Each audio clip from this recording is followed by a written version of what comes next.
All right, so this is a follow-up to the Yolande Ramharrack controversy that is still going on. Okay, and I did a do report on that last year, but the Yolande Ramharrack was one ladies in the Petrojam scandal that alongside Wheatley and like the issue was that her position she got and the fact that she obviously got that through some unethical means. The fact that she did her qualifications in match and continuing this, that there's been a lot. She's basically, for instance, got a severance package that from the government, and which and more countries has hurt the current government, and as this basically been shown that they're paying her more than what she's getting. I mean, my opinion, she doesn't deserve anything but a jail cell. But again, corruption, whatever, is basically it basically is no punishment for corruption or minimal punishment for corruption. But I mean, like the damn just hurt the government, like especially Prime Minister Holness, as is basically he's taken his credibility is taking a hit as a result of this. So and so on. So on, as among some other people like Wheatley who had to resign. Again, he didn't face any jail time. But anyways, all right. So the employment contract for former Petrojam HR manager Yolande Ramharrack, which was made public this week, appears to conjure another job letter that executes at this scandal-scarred state-owned oil refinery sent to a parliamentary committee last year. According to the contract, which was tabled in the House of Representatives on Tuesday, Ramharrack's employment took effect on February 13, 2017, 2 years ago, at the annual salary of 12.97 million. Alright, the letter, which was dated on January 30, 2017, also indicated that the probationary period had been immediately waived and that Cont'd you would be placed on the permanent staff at the company, which effect from February 13, 2017. These contractual terms, the parliamentary opposition charged yesterday, are in stark contrast to what was outlined in another job letter, which was sent to Parliament's Public Administration Appropriations Committee last June by executives at Petrojam.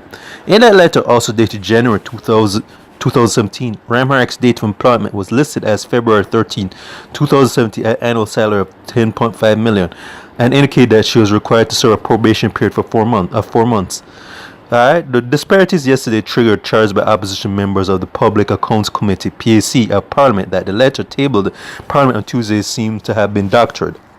PAC Chairman Mark Golan, no relation to Bruce Golan by the way, in an unusual move yesterday issued a warning to the public officials about the penalties describing law for persons who mislead the Parliament of its or in its committee.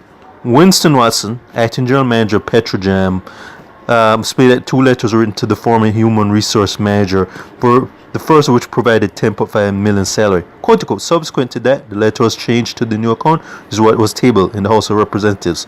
Watson said, explaining that the salary increases of 5% accounted for the difference in the remuneration. End of article. And basically that last part just sounds like pure damage, because the current government knows that they got their hand caught in the cookie jar, so they're just trying to do some splaining. That's what they say in African American science, nigger splaining.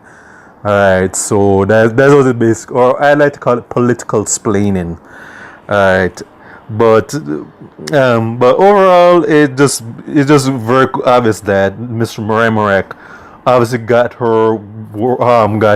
overpaid for a position that she obviously did not earn, and the overall thing is that she's getting paid a severance package, which many theorize that she's just been paid to keep her mouth shut because she knows some things, if she got this position unethically and they're trying to cover up for her, that means that she's seen and done some stuff that could really get a lot of people in the current government, even the Prime Minister right now, in a lot of trouble, because he's basically, his credibility, as I said, taking a hit.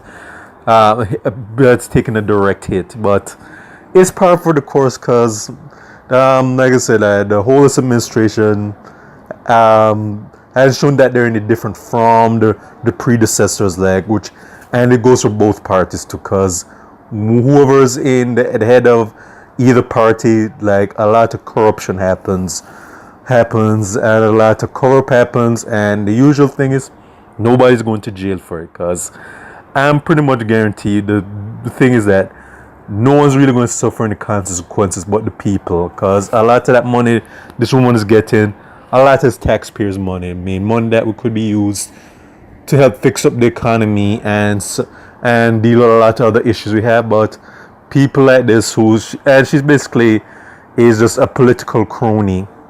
She's these people get paid, get to live a better lifestyle than deserve to live, and that's the bone of contention here, is that she most likely gets will just walk away with some hush money, and no one will be held accountable or punished. But again, I'm not really so much mad at Miss Ramharrack, wholeness, the politicians, but Jamaican people, this is what happens when you keep voting in people, regardless of what party they are. Alright, both parties are the same to me. This is what happens when you keep voting for people time and time again. I've showed you that they do not have your best interests.